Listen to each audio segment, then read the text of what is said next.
โดยสบายดีโดยสบายดีสบายดีสาวโสดเนาะทุกคน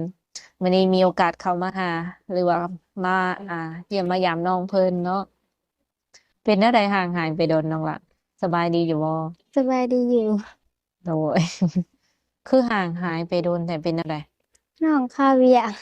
อืมได้เวียกได้งานเห็นแล้วโดยโอ้เฮ็ดเวียกหยังเนาะล่ะเฮ็ดแนวกินหั้นนะโอ้คิดว่าแบบไปเฮ็ดเวียกคงจักคงงานสินะแล้วออกแล้วอืเวียกมันมหนักโพดเมื่อก่อนจะไปเฮ็ดเวียกเกี่ยวกับหยังซะเฮ็ดเวียกที่หั้นว่าออกนะออกแต่โดนแล้วอ๋อได้จักเดือนแล้วน้องละ ได้ประมาณ2-3เดือนเลยอืมอืมขออนุญาตถามก่อนเนาะแบบขออนุญาตถามทวนคืนก่อน FC หลายคนเป็นเข้ามาใหม่เพิ่นก็สิงงเนาะน้องหลานแนะนำตัวในสื่อแนวใดน้องชื่อนางกุ๊กกิ๊กโดยอายุจักปีตอนนี้อายุ18 ปีอืม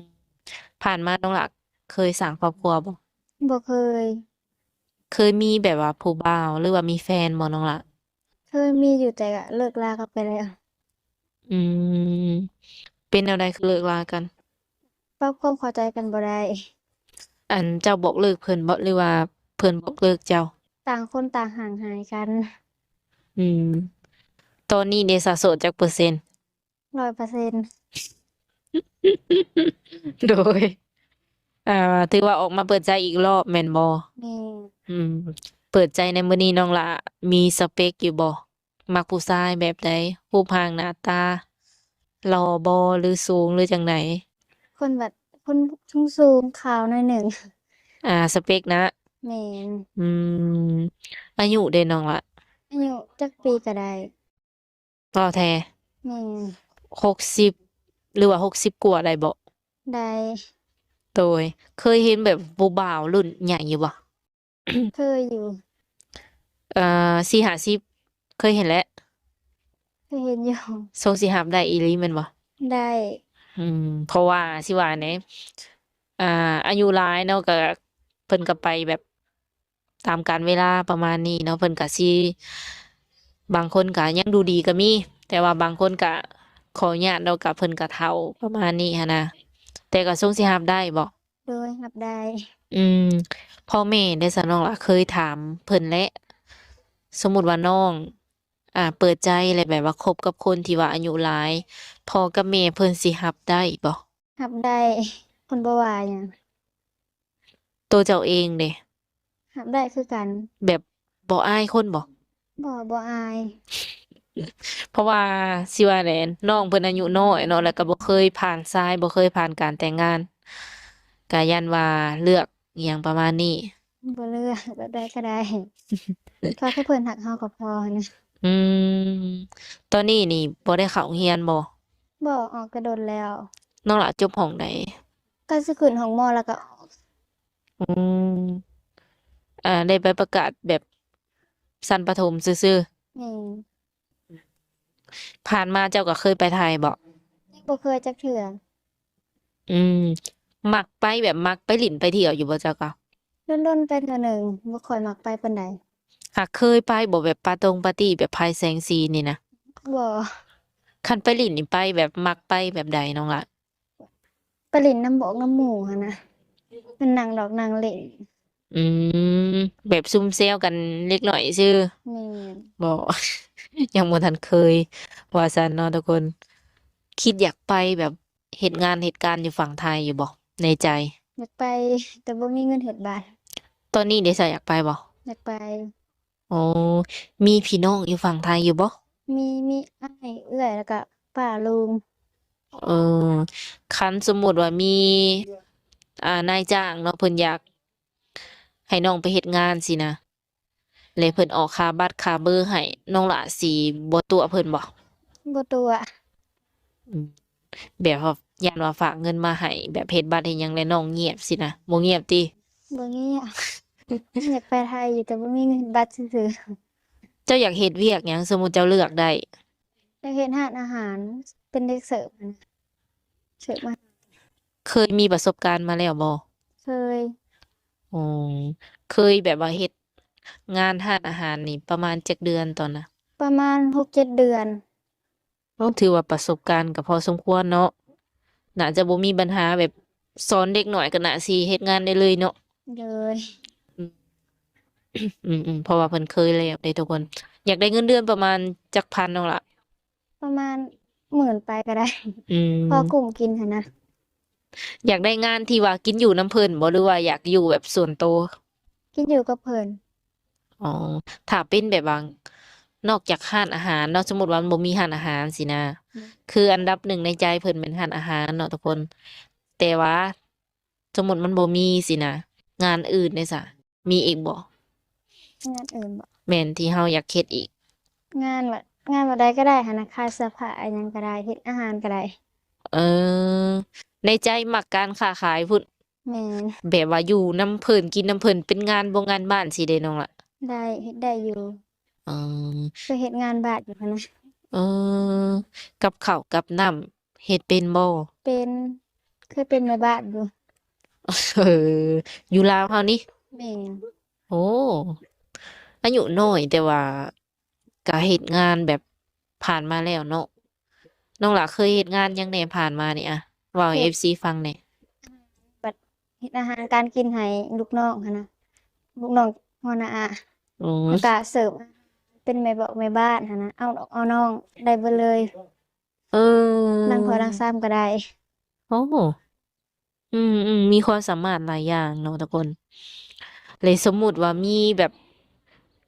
มีคนที่ว่าเพิ่นมักเพิ่นฮักเราเนาะอันนี้เว้าถึงเรื่องความรักเด้อโดยเอาเรื่องงานผ่านไปก่อนเนาะ เลยสมมุติว่ามีคนหักคนมักเราเนาะเพิ่นอยากลงทุนให้น้องจังซี้นะอยากให้น้องอยู่บ้านบ่ต้องไปไสน้องหล่ะคิดว่าอยากลงทุนเฮ็ดหยังบ่อยู่บ้านเฮาขายอาหารการกินหั้นนะขายของก็ได้อืมมีแบบว่าทำเลอยู่บ่ยังมีอยู่หรือว่าสิไปเซาห้านกับเจ้าในใจในใจก็อยากเฮ็ดเป็นห้างตัวเองนะมันจั่งสบายอืมอืมปัจจุบันนี้น้องหล่ะอาศัยอยู่กับไผอยู่กับแม่2 คนอ๋อเฒ่าพอได้ซะน้องหล่ะพ่อกับแม่แยกทางกันแต่น้อยแล้วอืมอ่าสิว่าได้แม่เจ้าเลี้ยงเจ้ามาคนเดียวเรียกอ้ายเอื้อยนโอ้ำแต่มี อ้ายเอื้อยเพิ่นขึ้นไทยเบิดแล้วน้องเจ้านี่แบบว่าจักคนน้องละ3 คนเจ้าเป็นลูกคนที่เท่าไหร่ลูกหล้ายิงจักคนมีสายจักอ่ายิงสองซ้ายหนึ่งบ่แม่นอืมคือสิว่าไดอ้ายทั้งสองนี่แบบเพิ่นออกครอบครัวแบบเพิ่นสร้างครอบครัวแล้วผู้เอื้อยกำลังสร้างผู้อ้ายอ๋อยังโสดอยู่ผู้อ้ายก็อืมออกเรือนออกซ่านเป็นของตัวเองบ่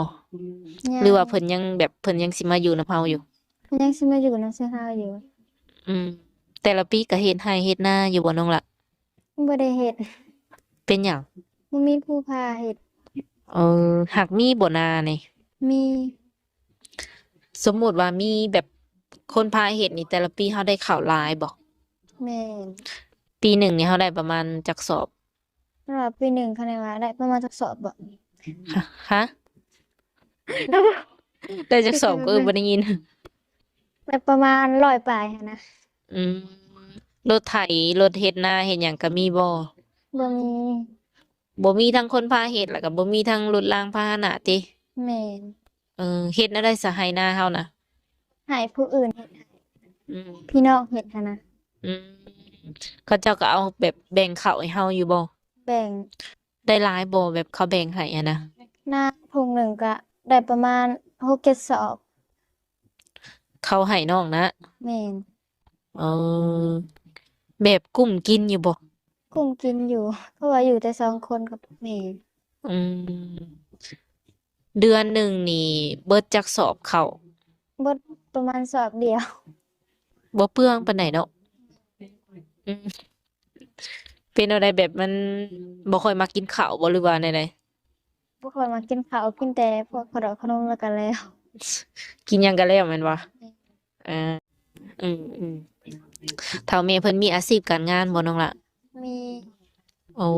เพิ่นเป็นหยังเนาะคุณแม่เป็นพวกขายแนวกินหั้นนะเป็นแม่ขายอาหารเป็นแม่ค้าแม่น โอ้แบบเป็นข้าราชการบ่อิหยังนี่บ่ได้เฮ็ดบ่เป็นครูเป็นบ่เป็นอาจารย์อ๋อตอนนี้เพิ่นก็ยังแบบขายเครื่องอยู่บ่ยังอยู่เคยแบบน้องก็เคยไปซอยไปหยังเพิ่นอยู่บ่เคยไปอยู่มื้อว่างๆก็ไปมื้อบ่ว่างก็บ่ได้ไปขายแบบเป็นจำพวกใดน้องล่ะพวกแนวกินหั่นน่ะมีแต่แนวกินล้วนเลยบ่แม่นเออไปเลาะขายบ่หรือขายแบบใดขายในน่ะอาหารเลยบ่ได้ไปหรอกห้านนั่นห้านเพิ่นเลยบ่หรือหั่นสาวเพิ่นหั่นหัวหน้าอาหั่นน่ะหัวหน้าให้มอบให้เฮ็ดเบิดเลยแนวกินน่ะเอออืมเฮือนน้องหล่ะบ่ได้ติดแคมป์ทางบ่ซะ บ่ได้ติดเฮือนอยู่ในคันว่าเฮือคันว่าเฮือนแบบว่าติดแคมป์ทางนี่ก็พอดีแบบเปิดร้านอิหยังขายเลยเนาะแม่นอันนี้เฮือนอยู่ในก็เลยแบบเฮ็ดนำเพิ่นไปก่อนเออเออตอนนี้นี่ถือว่าโสดร้อยแล้วเพิ่นว่าเนาะทุกคนคันว่าเพิ่นอยากคุยนำน้องนี่เพิ่นสามารถคุยได้ทางใดน้องล่ะทาง LINE กับทาง WhatsApp เฟซบ่มีบ่บ่ค่อยได้เล่นเฟซปานใดอืมสรุปแล้วแม่นบ่แจ้งแม่นบ่เฟซนี่ แม่น แจกเป็นอัน LINE กับ WhatsApp เนาะทุกคนเนาะคนใดที่ว่าอยากทักมาเล่นนำน้องเพิ่นเนาะก็สามารถทักมาได้ คือเปิดใจนี่น้องหล่ะเปิดใจแบบใดหาคนคุยซื่อๆบ่หรือว่าแนวใดหาคู่ชีวิตเอออืมคือแม่เพิ่นก็อนุญาตแล้วคันสมมุติเจ้าจะสร้างคู่ชีวิตนี่สมมุติว่าเจ้าจะมีผัวนี่แม่เพิ่นอนุญาตแล้วบ่อนุญาตแล้วเออในใจอยากอยู่นำแม่หรือว่าอยากไปอยู่นำผัวอยู่พังใดก็ได้ได้ทั้งสองฝ่ายเลยเออสิแต่งเมื่ออยู่นำย่าก็ไป เลยโดยหรือว่าเพิ่นจะมาอยู่นำเจ้าก็สะดวกบ่ สะดวกอืมสมมุติว่ามาอยู่บ้านนำกันนี่สิพากันเฮ็ดหยังคิดว่าสมมุติว่ามีสามีขายของหั้นนะก็อยากขายของคือเก่าแม่นอืมหากน้องก็เฮ็ดเป็นเบิดเนาะดำไร่ดำนาเป็นแล้ววะเป็นปลูกผักปลูกหญ้าได้บ่ได้อ๋อมักสุดก็คือการค้าการขายติ แม่น โดยลักๆคนที่สิเข้ามานี่น้องหลามักคนนิสัยแบบใดคนนิสัยดีหั้นนะอืเราจะมใส่แบบนิสัยดีแบบบ่ตบบ่ตีเมียหั้นนะอ๋อหากเพิ่นกินเหล้ากินเบียร์ได้อยู่บ่ซะได้อยู่ให้กินอยู่บ่กินอยู่โดนๆกินเถื่อเออเออยันว่าแบบสิว่าในคันกินตลอดก็คือบ่ค่อยมักเนาะแม่นอืมประมาณนั้นทุกคนเลยคันเป็นพอห้างพอหมายรับได้ทำได้อ๋อถึงว่าโอเคเนาะทุกคนมาต่อกันรู้สึกว่าปัญหาอยากหลายเนาะพื้นที่บ่เพียงพอทุกคนเที่ยวแต่เต็มเนาะก็สิขัดๆเกินๆแน่เนาะน้องล่ะ โดยคือน้องว่าใจดีอหยังประมาณนี้เนาะแบบบ่ตบบ่ตีอหยังนี่แม่นโอเคอยู่อืมคันว่าเพิ่นมีลูกนี่ก็ส่งสิเข้ากับลูกเพิ่นได้อยู่บ่คิดว่าอืมอ๋ออืมคันว่าเพิ่นอยากมาหาน้องเด้ซะ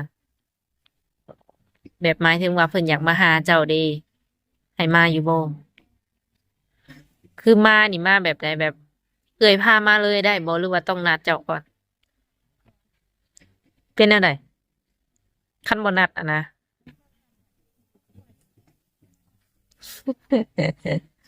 บ่อยู่เฮือนบ่ซะสมมุติเอิ้นมาแบบเซอร์ไพรส์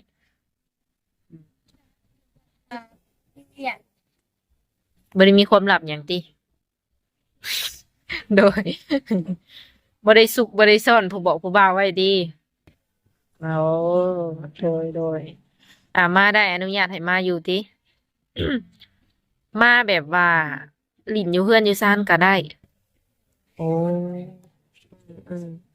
คันว่าเพิ่นบ่สะดวกมาเด้ซะเพิ่นอยากให้เจ้าไปหาไปได้อืม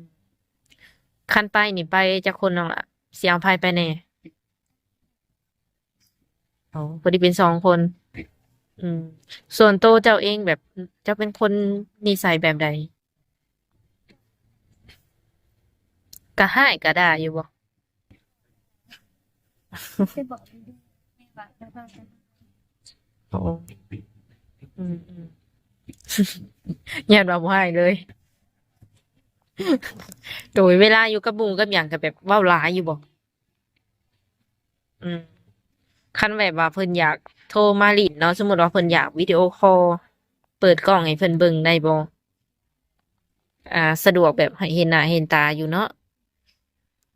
ใครอยู่ซะทุกคนเอ้ย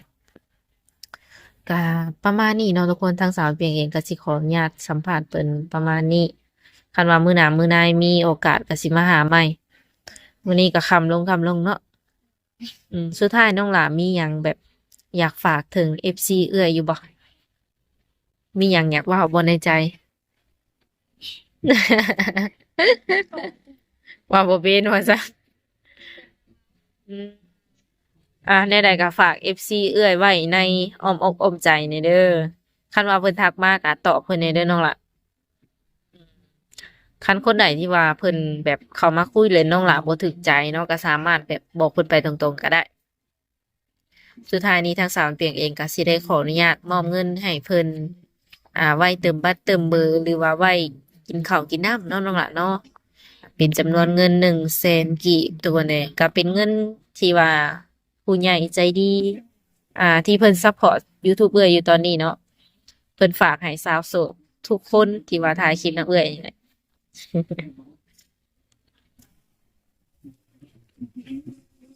อ่าโอเคสุดท้ายนี้ทางสาวเปียงกับน้องเพิ่นก็สิได้ขอตัวจูไว้ก่อนมื้อหน้ามื้อในร่วมกันใหม่เนาะโดยสบายดี